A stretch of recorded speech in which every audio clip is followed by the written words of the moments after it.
Photo எடுக்கும்போது கொஞ்சம் முன்னாடி வந்துடுங்க. அங்கேயே உட்காந்து. எல்லாருக்கும் வணக்கம். எனக்கு ரொம்ப சந்தோஷமா இருக்கு. நான் இந்த படத்துல நடிச்சிருக்கேன். ஒரு போலீஸா நடிச்சிருக்கேன். ஸோ அஷ்ரஃப் சாருக்கு ரொம்ப ரொம்ப தேங்க்யூ சொல்லணும் எனக்கு இந்த ஆப்பர்ச்சுனிட்டி கொடுத்ததுக்கு. என்னை வந்து இந்த படத்துல கோ டைரக்டர் விஜய் சார் தான் இன்ட்ரடியூஸ் பண்ணி வச்சாங்க. ஸோ அவங்களுக்கும் ரொம்ப தேங்க்ஸ் சொல்லணும். கண்டிப்பாக இது வந்து ஒரு நல்ல படமாக இருக்கும்னு நான் நம்புகிறேன். அண்ட் இது வந்து ஒரு crime thriller based subject. So August 1 release ஆகுது. கண்டிப்பாக நீங்கள் எல்லாரும் தியேட்டருக்கு போய் இந்த படத்தை பார்க்கணும். Thank you so much. தேங்க்யூ. அடுத்ததாக நடிகை அனிகா.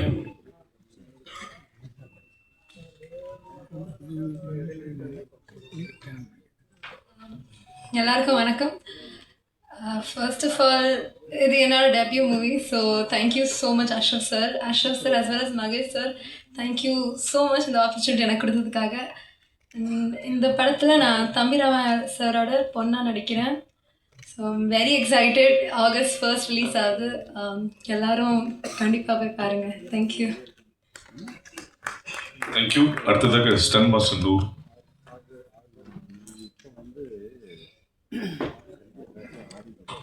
அனைவருக்கும் வணக்கம்.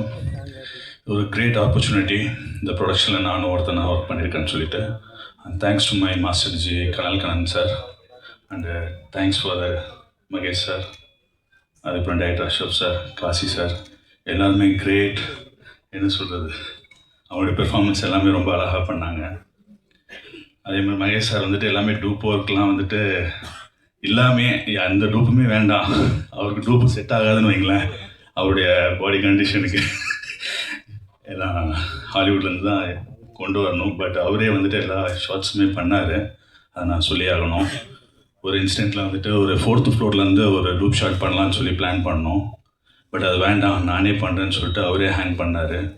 1 டே ஃபுல்லாக இருக்குன்னு சொல்லி வித் பேர் பாடியோட, எந்த ஒரு ஷோட்ஸோ வேறு எதுவும் யூஸ் பண்ணாமல் பேர் பாடியோட வந்து மேலேருந்து 4th ஃப்ளோர் வந்து கீழே லையாகி டவுன் ஆகி பண்ணார். ரொம்ப இன்ட்ரெஸ்டிங்கான சீன்ஸ். அதெல்லாம் நீங்கள் பார்க்கும்போது உங்களுக்கு தெரிய வரும் எவ்வளோ ஹார்ட் ஒர்க் பண்ணியிருக்காங்கன்னு சொல்லிட்டு. இப்போ காசி சார் என்னென்ன திங்ஸ்லாம் நம்ம கேட்டோமோ எதுக்குமே வந்துட்டு இல்லைன்னு சொல்லாமல் எல்லாமே ப்ரொவைட் பண்ணி கொடுத்தாங்க. அது ஃப்ளை கேமாக இருக்கட்டும், ஸ்டெடி கேமாக இருக்கட்டும், ஜிம்மி ஜிப்பாக இருக்கட்டும், என்னென்ன கேட்டோமோ, என்னென்ன ஃபைட்டர்ஸ் எத்தனை வேணும்னு சொல்லி கேட்டோமோ எதுவுமே நெக்லெக்ட் பண்ணாமல் மூஞ்சி சொல்லிக்காமல் எல்லாமே ப்ரொவைட் பண்ணி கொடுத்தாங்க. அதே மாதிரி அஷ்ரஃப் சாரை சொல்லி ஆகணும், கிரேட் ஒர்க்கர். அவரை எல்லாம் அறிவுலத்தே தெரியும், சார் கூட ஒர்க் பண்ணியிருக்கேன். அப்போ அவரோட கிரேட் பெர்ஃபார்மன்ஸ்லாம் வந்துட்டு ரொம்ப அழகாக வடிமடித்து மனசில் வச்சுருந்ததெல்லாம் எக்ஸ்ப்ரெஸ் பண்ணாங்க. அதெல்லாம் அவுட்புட்டாக கொடுத்துருக்கோம். ஸோ உங்கள் கையில் தான் இருக்குது. பெரிய ஒரு சக்ஸஸாக இது பண்ணுவீங்கன்னு சொல்லிட்டு என்னுடைய எதிர்பார்ப்பு. Thank you for every thing. Thank you sir. படத்தின் கோ ப்ரொடியூசர் திரு ஷாண்டி ரவிச்சந்திரன் அவர்கள்.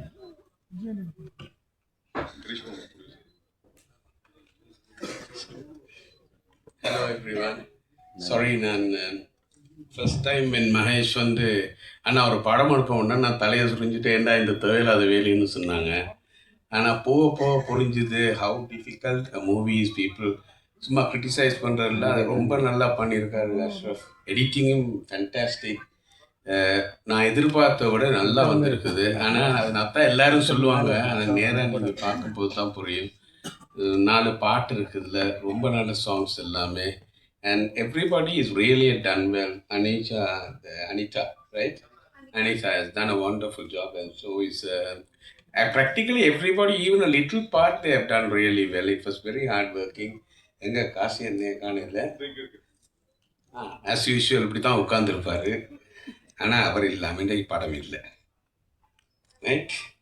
Thank you very much. Hopefully all of you will support us. அடுத்ததாக இந்த படத்தில் ஒரு பாடலை பாடியிருக்கும் கரிஷ்மா அவர்கள் பேசி முடித்து விட்டு 2 லைன் பாடுவார்.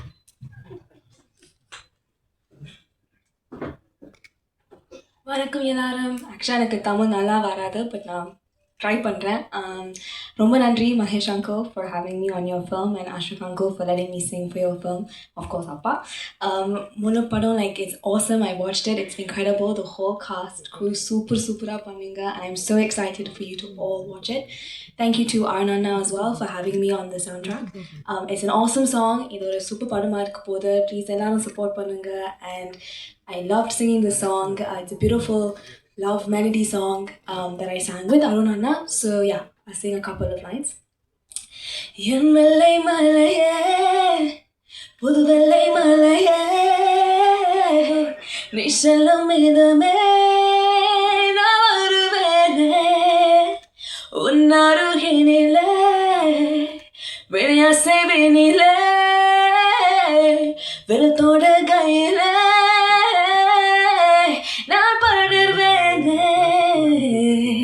Okay, கொஞ்சமா, but I hope you enjoy it. ரொம்ப நன்றி எல்லாரும். Thank you so much. Thank you. நன்றி. அடுத்ததாக நாயகி ஷில்பா மஞ்சுநாத் அவர்கள்.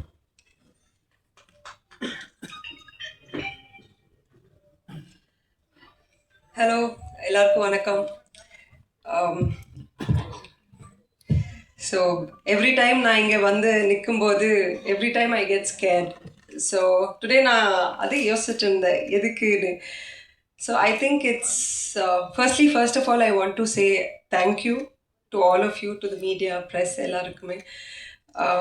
And secondly I want to thank the industry, எனக்கு வாய்ப்பு கொடுத்ததுக்கு இந்த மண்ணுக்கு ரொம்ப ரொம்ப நன்றி. I have to say that because initially when I came to the industry Tamil தெரியாது, ஆக்டிங் வராது, அண்ட் வேற ஒரு நாட்டிலேருந்து வந்திருக்கேன். பட் எதுவுமே கண்டுக்காம இங்கே மட்டும்தான் அதை சப்போர்ட் பண்ணுறாங்க. And how do I say, டேலண்ட்டை வந்துட்டு என்ஹான்ஸ் பண்ணுறாங்க. So I am very grateful. எனக்கு இங்கே காளி அண்ட் இஸ்பேர் ராஜா இதராணி, சிங்கப்பெண்ணை அந்த மாதிரி ஒரு படத்து எனக்கு கிடைச்சிருக்கு. அந்த மாதிரி இந்த படம் கூட. So definitely you will love my character. And நிறையா ஃபிலிம்ஸ் பண்ணும்போது வேறு கேரக்டர்ஸ் பண்ணணும்னு எனக்கு ரொம்ப ஆசை. ஸோ அந்த மாதிரி இந்த படத்தில் கூட நான் ஒரு ஜேர்னலிஸ்டாக ப்ளே பண்ணியிருக்கேன். So firstly thank you Ashraf for believing in me. And படம் ரொம்ப நல்லா வந்திருக்கு. And I want to welcome Mahesh to the industry, to a beautiful industry. So as an actor and a producer. So August 1st இந்த thriller movie release ஆகிட்டுருக்கு. எல்லோரும் பாருங்கள், enjoy பண்ணுங்கள் and support பண்ணுங்கள். Thank you so much. Thanks Shilpa. இங்கே சென்னையின் தமிழ்நாடு மக்களுக்கு எப்பவுமே இந்த உடுப்பி ஹோட்டல் ரொம்ப பிடிக்கும். உடுப்பி ஹோட்டல் கொண்டாடுவாங்க. அது மாதிரி நீங்கள் உடுப்பிலேருந்து வந்திருக்கீங்க, உங்களையும் கொண்டாடுவாங்க. அடுத்ததாக இயக்குனர் அனீஷ் அஷ்ரஃப்.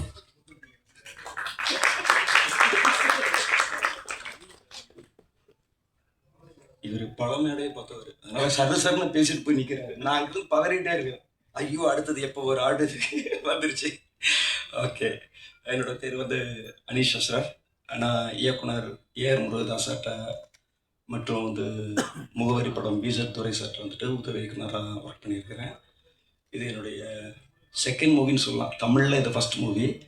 இயக்குனர் மிஸ்கின் சாருடைய ராட்சசி பிசாசு படத்தை கன்னடத்தில் வந்து ராட்சசின்னு நான் வந்து ரீமேக் பண்ணியிருந்தேன். பட் இது கன்னடத்தில், இங்கே வந்து தமிழில் வந்துட்டு இதுதான் என்னுடைய முதல் படம்.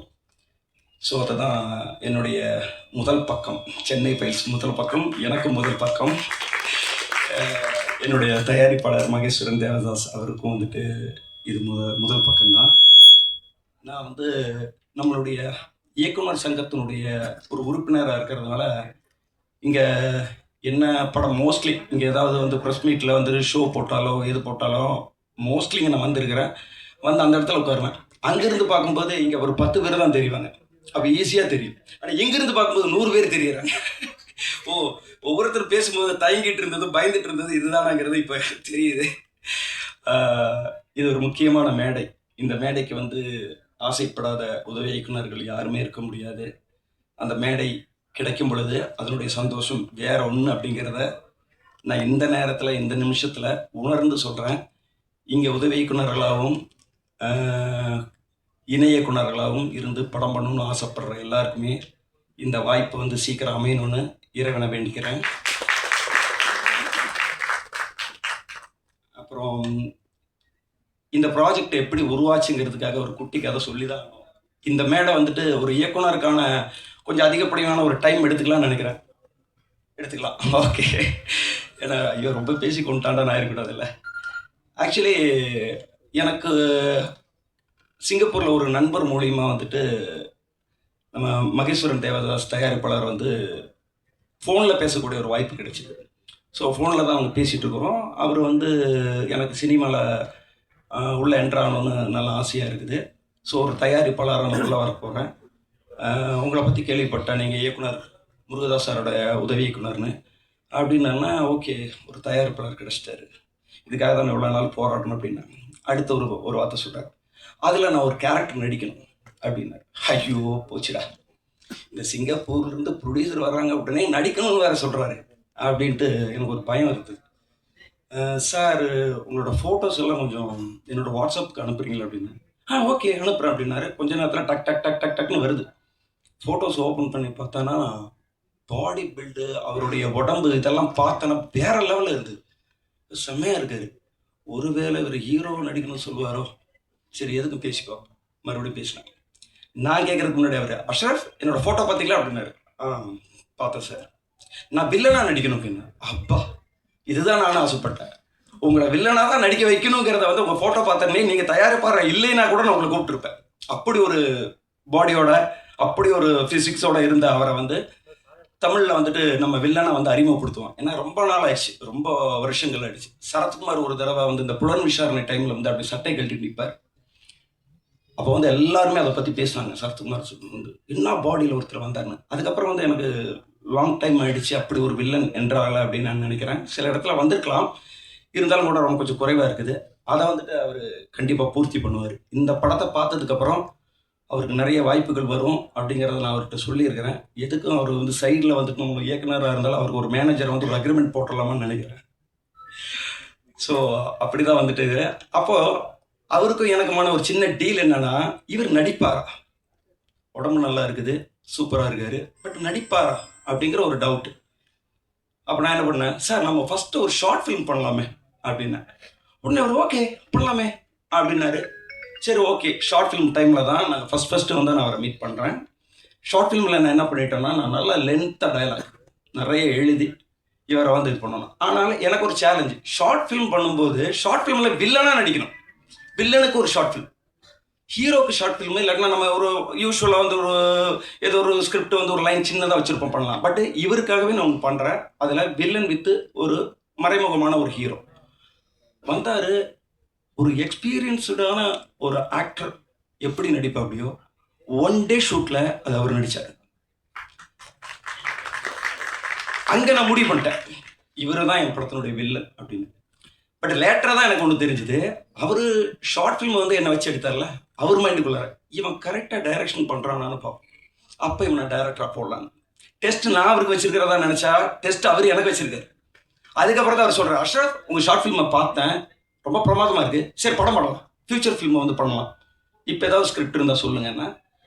அந்த டைமில் தான் வந்துட்டு இந்த கதை அவர்கிட்ட சொல்ல வேண்டிய ஒரு இதில் வந்து ஃபுல் ஸ்கிரிப்டை நான் சொன்னேன். அவர் கேட்டார், அவருக்கு வந்து பவுண்டேடு கொடுத்தேன், வாங்கிட்டு போய் படிச்சுட்டு இம்மீடியட்டாக ஸ்டார்ட் பண்ணலாம், இது லேட்டே ஆக வேணாம் அப்படின்னு சொல்லி இந்த படத்தை வந்துட்டு அந்த எப்போ நான் கதை சொல்லி முடித்தனோ, எப்போ அவர் பவுண்டேடு வாங்கி படித்தாரோ இம்மீடியட்டாக வந்து நான் ஒரு இயக்குனர் ஆகக்கூடிய அங்கீகாரத்தை கொடுத்துருக்காரு.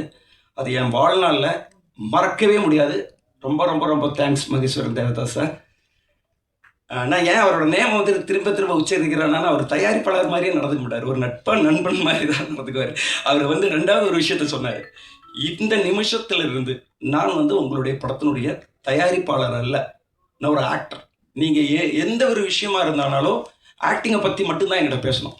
இந்த படத்தினுடைய ஒரு தயாரிப்பாளர் மாதிரி நீங்கள் பேசணும், அவங்கள்ட்ட ஷேர் பண்ணணும்னா அது வந்து ஷாண்டி ரவிச்சந்திரன் சார்கிட்ட தான் பேசணும் அப்படின்னாரு. ஸோ அவர் உள்ள இந்த படத்துக்குள்ளார வந்தார்.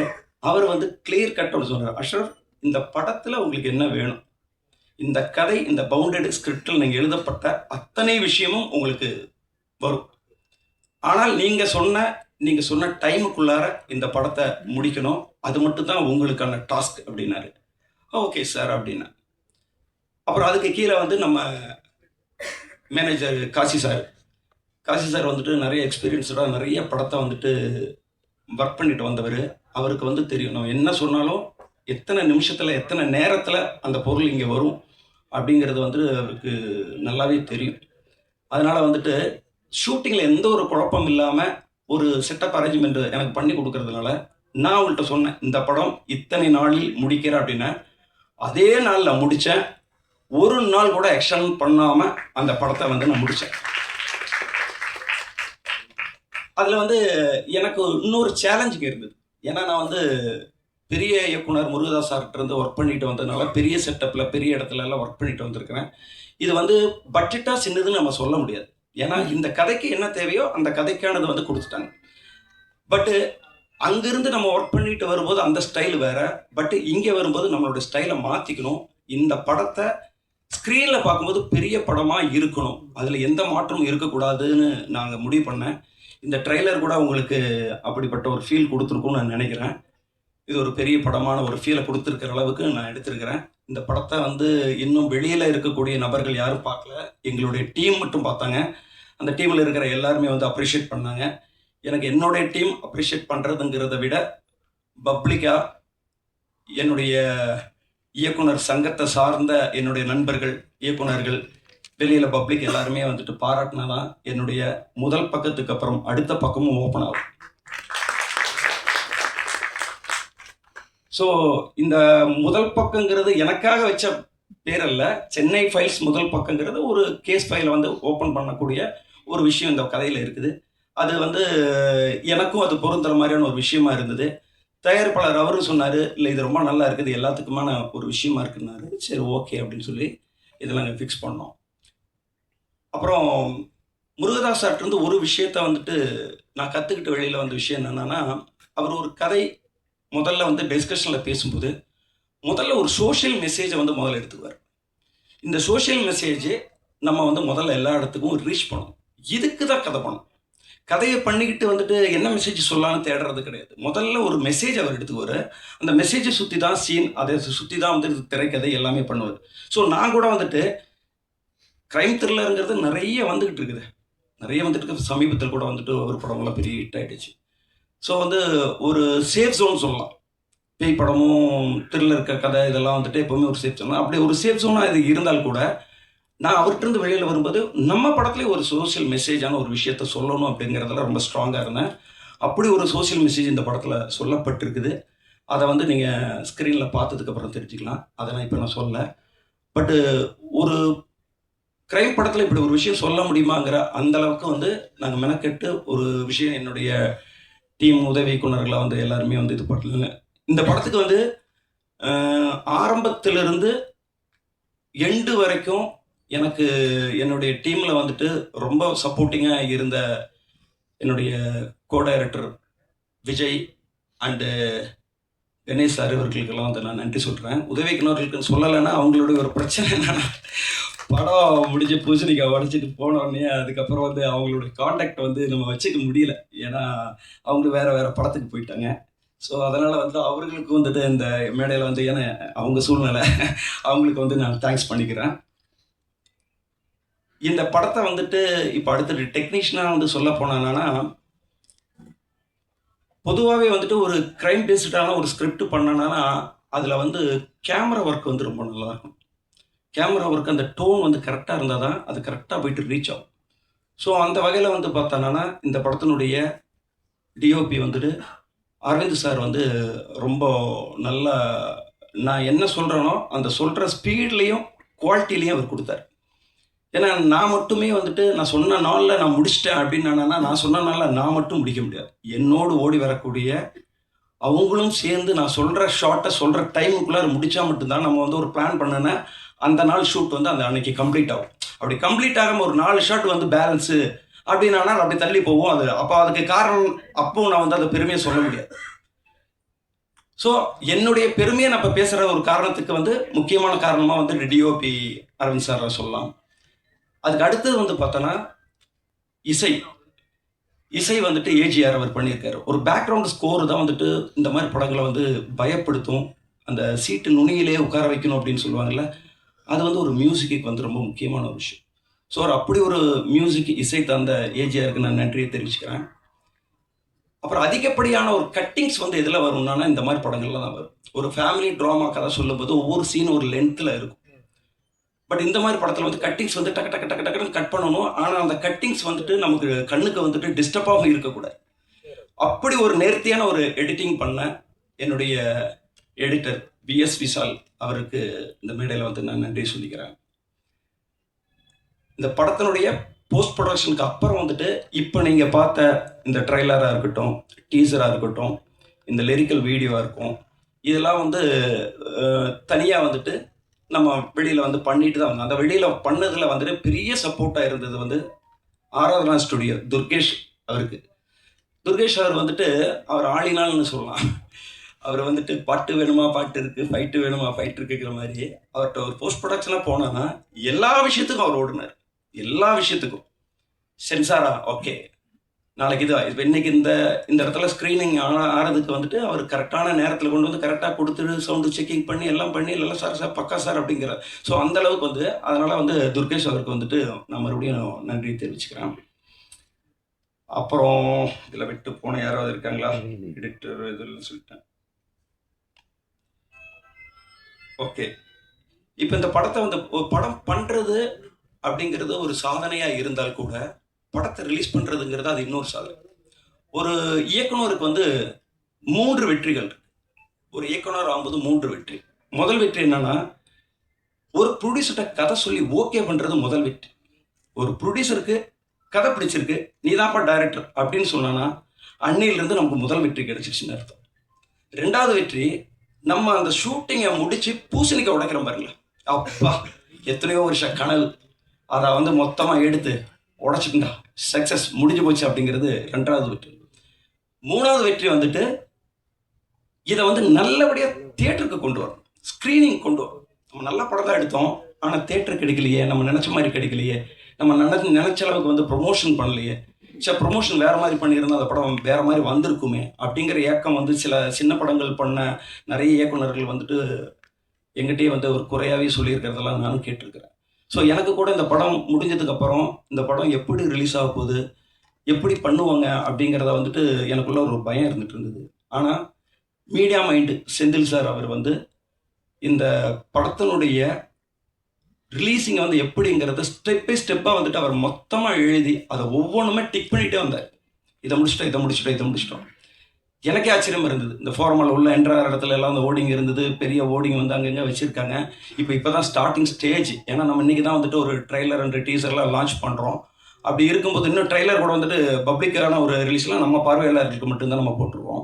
ஸோ அதுக்குள்ளாரியே நிறைய போஸ்டர்கள், நிறைய விஷயங்கள் எல்லா இடத்துலையும் நல்ல தமிழ்நாட்டில் நல்ல டிஸ்ட்ரிபியூட்டர்ஸ்கிட்ட வந்துட்டு நம்ம பேர் வந்து பெருமையாக வந்து பேசக்கூடிய டிஸ்ட்ரிபியூட்டர்கிட்டலாம் என் படத்தை கொண்டு போய் சேர்த்து அவங்க எல்லாருமே வந்து இந்த படத்தை வந்து ரிலீஸ் பண்ணுறாங்கங்கிறதே எனக்கு ஒரு பெருமையாக இருந்தது.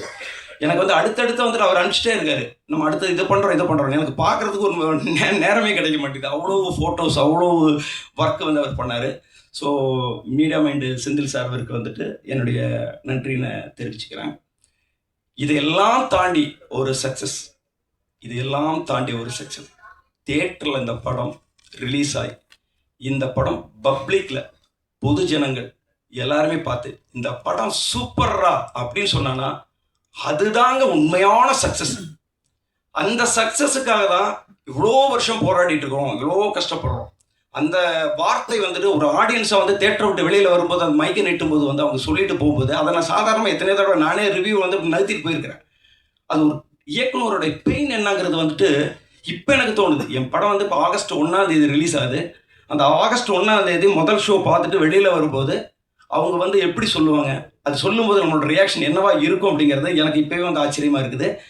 ஸோ முடிந்த வரைக்கும் இந்த மீடியா பெரிய அளவில் வந்து எனக்கு சப்போர்ட் பண்ணணும்.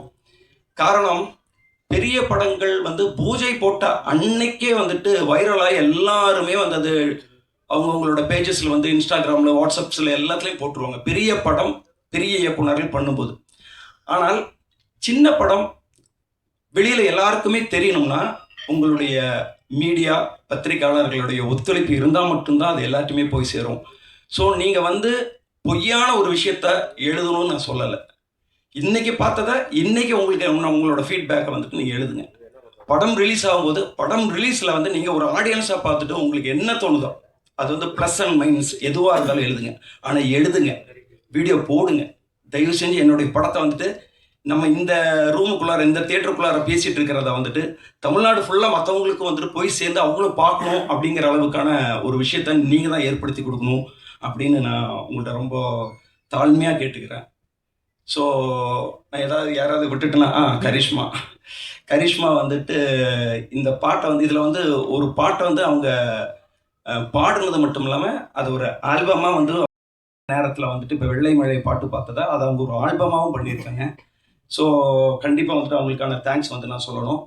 அப்புறம் இதெல்லாம் சொல்லி முடிச்சுட்டு மெயினானது வந்து ஒரு லிஸ்ட்டை கொண்டு வந்து வைக்கிறாரு. ஏன்னா பாருங்கள், ஒரு பதட்டம் நான் சொன்னால ஆரம்பத்தில் அவருக்கு தெரியும் எது ஆர்டரில் பேசணும், எது ஆர்டரில் பேசக்கூடாது. நான் புது ஆள், நான் தப்பு பண்ணால் கூட என்னோடய ஹீரோயின் மன்னிச்சுக்குவாங்கன்னு எனக்கு தெரியும். அதனால் வந்துட்டு ஒருவேளை என் பேரே சொல்லலையே அப்படின்னு வந்து அப்படி நினைக்கக்கூடிய ஆள் கிடையாது. என்னுடைய ஹீரோ வெற்றி, என்னுடைய ஹீரோயின் ஷில்பா. சரி, இருந்தாலும் அவங்களை பற்றி நான் சொல்லி தான் ஆகணும்.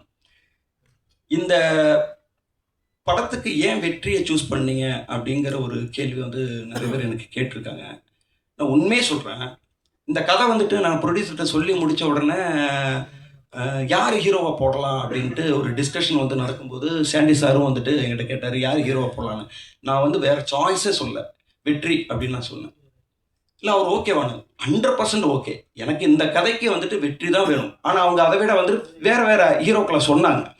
பட் நான் சொல்கிறேன் இல்லை வெற்றி தான் வேணும். இந்த கதையில் வந்துட்டு ஒரு மதுரையிலிருந்து வரக்கூடிய ஒரு கிரைம் நாவல் ரைட்டருடைய ஒரு பையன் மதுரையிலிருந்து வந்தானா அவனுடைய அந்த லாங்குவேஜோட இருக்கணும்னா அந்த லுக் வேணும்னா அது அவர்கிட்ட வந்து எனக்கு 100% கிடைக்கும்னு நம்புகிறேன். அதை விட இன்னொரு விஷயம் என்னென்னா, வில்லன் நம்ம ப்ரொடியூசர் மகேஸ்வரன் தேவதாஸ் சார் வந்து அவரோட பாடிக்கு எதிரில் ஒரு நிற்கும்போது அந்த கட்ஸ் அடிக்கிறதுக்கான ஒரு பவர் வந்துட்டு லுக் வைஸ்லாம் எனக்கு கண்டிப்பாக தேவை. அதை விட வந்து கொஞ்சம் வேறு யாராவது போட்டானா அது கொஞ்சம் ஃபேக் மாதிரி ஆகிடும். ஸோ அப்படி சொன்னேன்.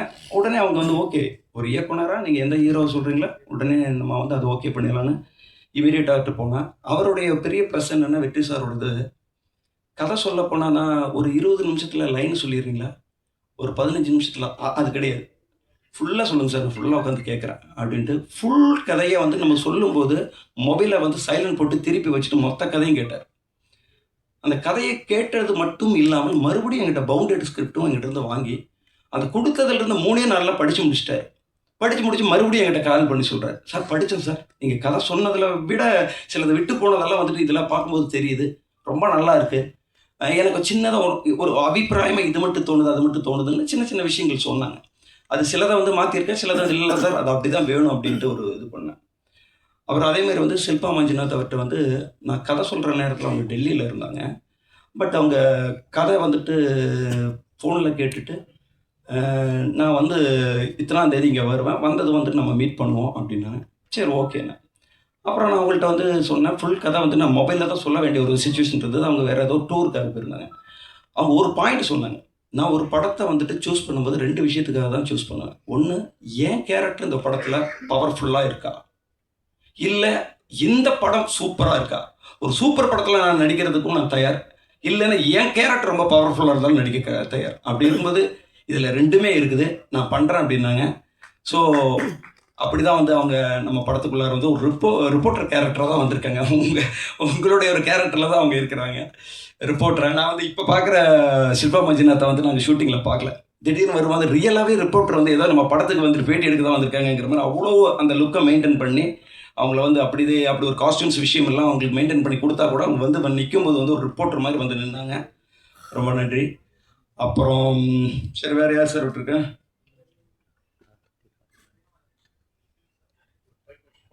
சார் இது புரியல சார். விட்டு போனது நெக்ஸ்ட் எழுதிருக்கீங்களா? நேம்ஸா? அதான் நான் சொல்லிட்டேன்ல. அவ்வளோதான். ஓகே. ஐயோ, இப்போ அந்த ஸ்டேஜில் இல்லாததுனால முக்கியமான ஒரு 2 பேரை வந்து நான் சொல்லாமல் விட்டுட்டேன். ஏன்னா நான் இப்படி பார்த்து தான் பேசுகிறேன். சாண்டி சார் சொல்லிட்டேன். ஓ ஓகே. இந்த மேடையில் பார்த்து பேசுகிறனால இது இந்த படத்தில் வந்துட்டு தம்பி ராமையா சார் முக்கியமான ஒரு ரோல். அவர் எப்படி கும்கி மைனா அந்த படத்தில் வந்து ஃபுல்லாக வந்து த்ரோட்டாக வந்துட்டு நடிச்சிருந்தாரோ அதே மாதிரி இந்த படம் வந்துட்டு நிறைய அவர் பேலன்ஸ் பண்ணி தூக்கிட்டு போயிருக்காரு. சில கதைகள் மட்டும் சில கேரக்டர்களுக்கு வந்து நமக்கு சாய்ஸே இருக்காது. இந்த கேரக்டருக்கு பதில் வேறு யார் போடலாம் அப்படின்னு யோசிச்சானாலும் அந்த யோசனையே இருக்காது. அது மாதிரி வந்து நான் தம்பி ராமையா சாரோட பேரை நான் படத்தில் கதை முதல் பவுண்டேடு எழுதும் போதே ராமையா அப்படின்னு சொல்லி தான் எழுதினேன். தம்பி ராமையா அண்ணன் தான் நடிக்கணும், அதுக்காக நான் நேம் வந்து ராமையா அப்படின்னு எழுதினேன். என் படத்துலேயே அவரோட பேர் ராமையன் தான் வைக்க முடிஞ்சுது. எனக்கு அந்தளவுக்கு நான் அதில் வந்து இன்ஸ்பிரேஷன் ஆகிட்டேன். ஏன்னா அவர் தான் நடித்தாதான் இது கரெக்டாக இருக்கும் அப்படிங்கிறத வந்து நான் மைண்டில் எந்த அளவுக்கு ஓட்டணும்னோ அது அப்படியே ஸ்பாட்லேயே இருந்தது. ஏன்னா அவருக்குள்ளார ஒரு இயக்குனர் இருக்கார்ல, அதனால் வந்துட்டு அவர் வந்து தம்பி இந்த டைலாக்கை கொஞ்சம் இப்படி மாற்றலாமா அப்படிம்பாரு. கரெக்டாக இருந்ததுன்னா கரெக்டுன்னு சொல்லுவேன், இல்லைன்னா அது வேணான்னா ஓகே விட்டுருப்ப தம்பி அப்படிம்பாரு. சின்சியரிட்டான ஒரு, அதாவது நாளைக்கு காலையில் நான் எத்தனை மணிக்கு வரணும் அப்படிங்கிறது முன்னாடி நாளே என்கிட்ட கேட்பார். நான் சொல்லுவேன், அண்ணே நீங்கள் ஒரு 9 மணிக்கு வந்தால் கரெக்டாக இருக்கும் அப்படின்னு. ஓகே தம்பி அப்படிம்பாரு. 9 மணிக்கு டான்னு வந்து நின்றுட்டு அண்ணன் ரெடி ஆகிட்டு வந்துடுறேன் அப்படின்ட்டு போவார். கரெக்டாக ரெடியாக இருப்பார், சொன்னோன்னா வருவார். நம்ம அவரை 9 மணிக்கு வர சொல்லிட்டு நம்ம 12 மணிக்கு ஷார்ட் எடுத்தாங்கன்னா அவர் எப்படிங்கிறது எனக்கு தெரியல. ஆனால் அவர் வர்ற நேரம் சொல்லக்கூடிய நேரத்தில் நான் ஒவ்வொரு நாளும் கரெக்டாக ஷார்ட் வச்சுருக்கேன். 12 மணிக்கு தான் அவர் வரணும்னா 12 மணிக்கு வாங்கம்மா 12 மணிக்கு ஷார்ட் எடுப்பேன். ஸோ அதனால் வந்து என் படத்தில் வந்துட்டு அவர் ஒரு ஃபுல்லாக வந்து எனக்கு வந்து ஒரு பெரிய ஒரு சப்போர்ட்டாக வந்துட்டு ஒரு அண்ணன் மாதிரி, கூட பிறந்த ஒரு அண்ணன் மாதிரி இருந்து எனக்கு இது பண்ணார். அப்புறம் யார், கின்ஸ்லி வந்து இந்த படத்தில் வந்துட்டு ஒரு தனி ட்ராக் காமெடியாக வந்து நடிக்கல. அவர் வந்து ஷூட்டிங் ஸ்பாட்டுக்கு வந்து அவர் பார்க்கும்போதே நமக்கு சிரிப்பு வரும். அவர் நார்மலாக வந்துட்டு நேற்றுக்கு ஷூட்டிங் போன இடத்துல என்ன நடந்துச்சுன்ட்டு அவர் சாதாரணமாக தான் சொல்லிட்டு இருப்பார். ஆனால் நமக்கு அப்போவே சிரிப்பு வரும், அவரோட ஒரு மாடுலேஷன். ஸோ அது மாதிரி வந்துட்டு இந்த படத்தில் வந்துட்டு இந்த கதைக்குள்ளாரே தனியாக ஒரு பார்ட்டான ஒரு விஷயமா இல்லாமல் அந்த கதையோடு ஒட்டி அவருடைய காமெடி வந்து இருக்கும். ரொம்ப நல்லா வந்து அவர் பண்ணி கொடுத்துருக்காரு. தம்பி ராமையா சார் வந்துட்டு இன்றைக்கி வர முடியல, அவர் வந்து ட்ரிச்சியில் வந்து ஷூட்டிங்கில் இருக்காங்க. அதே மாதிரி கின்ஸ்லி சார் வந்து வரணும்னு நினச்சாரு, வர முடியாமல் போயிடுச்சு. இதெல்லாம் தாண்டி நான் வந்து யாருக்கு நான் தேங்க்ஸ் சொல்கிறது விட்டுட்டேங்கிறது திரும்பி பார்க்குறேன். திரும்பி பார்க்குறதுக்கு முன்னாடி இருக்கக்கூடிய ஒரு விஷயத்த சொல்கிறேன். நான் இயக்குனர் ஆக வேண்டும் என்று நினைத்த எனது நண்பர்கள், நீங்கள் கண்டிப்பாக டைரக்டர் ஆகிருவீங்க, தைரியமாக இருங்கன்னு எனக்கு சொன்ன எனது நண்பர்களுக்கு வந்துட்டு நான் நன்றின்னு சொல்லிக்கிறேன். நான் அவங்களோட பேரை சொல்லணும்னா பெரிய லிஸ்ட்டு நீண்டுட்டு போகும், அதனால் நான் அதை சொல்லலை. என்னோட நண்பர்கள், என்னைக்காவது நீ டைரக்டர் ஆகிடுவ அப்படின்னு நம்பிக்கையோடு இருந்த எனது அண்ணன் கோவை பாபு அவர்களுக்கும் எனது அண்ணி அவங்களுக்கும் வந்துட்டு இந்த இடத்துல நன்றி சொல்கிறேன். இதெல்லாம் தாண்டி என்னுடைய மனைவி, ஏன்னா அவங்களுக்கு தான் வந்துட்டு நம்ம வந்துட்டு இயக்குனர் ஆகிற வரைக்கும் நடக்கிற அத்தனை போராட்டத்தையும் சுமந்துட்டு போகணும். இயக்குனர் ஆகிற வரைக்கும் வந்துட்டு பார்த்தோன்னா பல விஷயம் அது வந்து உங்களுக்கு தெரிஞ்சது தாங்க, வந்துட்டு அதை வந்து சொல்ல வேண்டியதில்லை. பட்டு நான் இயக்குனர் ஆகிடுவேன் அப்படிங்கிறத நான் நம்புறதை விட நீ இயக்குனர் ஆகிடுவேன்னு என் மனைவி நம்புறது தாங்க பெரிய விஷயம். ஏன்னா நம்ம சினிமாவுக்கு வரும்போது மேரேஜ் பண்ணாமல் வந்திருப்போம், அன்றைக்கும் நம்மள்ட்ட நம்பிக்கை இருக்கும். அதுக்கப்புறம் நம்ம மேரேஜ் பண்ணுவோம், அன்றைக்கும் நம்மள்ட்ட நம்பிக்கை இருக்கும். ஆனால் அவங்க வந்து டயர்ட் ஆகிட்டாங்கன்னா நான் இந்த மேடையில் இன்றைக்கி நின்றுக்க முடியும். ஸோ அப்படிப்பட்ட ஒரு சூழல்லையும் என்னை நம்பிக்கையோடு இருந்த எனது மனைவிக்கும் இப்பொழுது இருக்கக்கூடிய எனது குழந்தைகளுக்கும் நான் நன்றின்னு சொல்லிக்கிறேன். இங்கே வந்திருக்கிற அனைத்து நண்பர்களுக்கும் மீண்டும் நன்றினை சொல்லி விடைபெறுகிறேன்.